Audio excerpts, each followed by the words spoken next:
अस्सलाम वालेकुम। आज हम चिकन स्टेक अपने अंदाज से अपने तरीके से बनाने जा रहे हैं। सबसे पहले हमने चिकन थाई की पिटाई की है। पिटाई करने के बाद इसमें स्पाइसेस हमने ऐड किए हैं, नमक, lemon, paprika, garlic, ginger, paprika, mustard powder.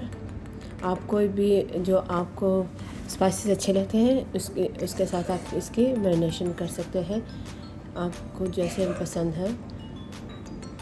Marination करने के बाद इसको हाफ़ एन आवर रख दें। दूसरी तरफ हम पोटैटो को उबाल रहे हैं, 7 French bean. Half an hour हो चुके हैं मैरिनेट हुआ चिकन। अभी हमने पतीले में थोड़ा सा लहसुन, बटर और ऑयल डाल के अभी हमने अपने चिकन थाइस डाल दिए हैं।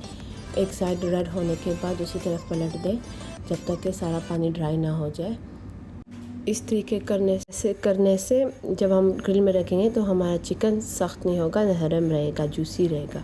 जब दोनों तरफ से रेड हो जाए तो उसको बेकिंग डिश में निकाल लें। अभी फिर इसको ग्रिल के अंदर हम रख देंगे। देखिए हमारे पोटैटो बॉईल हो चुके हैं, उनको नमक मिर्चें डाल के उसको हमने ग्रिल होने के लिए छोड़ दिया है। अभी चिकन भी चला गया है। अभी हम मशरूम की सॉस बनाएंगे। मशरूम को सौटे करेंगे उसी ऑयल और बटर में जिसमें हमने चिकन को डाला था, क्योंकि हमें चिकन का जायका चाहिए।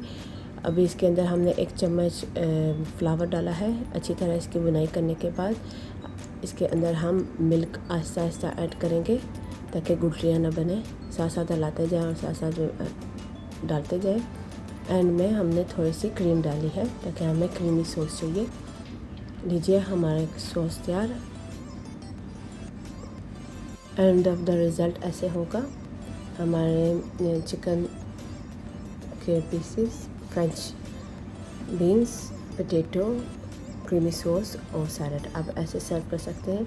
लीजिए, मेरे हस्बैंड ने अपनी प्लेट बना ली है। उम्मीद करते हैं कि आप भी इस रेसिपी को ज़रूर ट्राई करेंगे। शुक्रिया।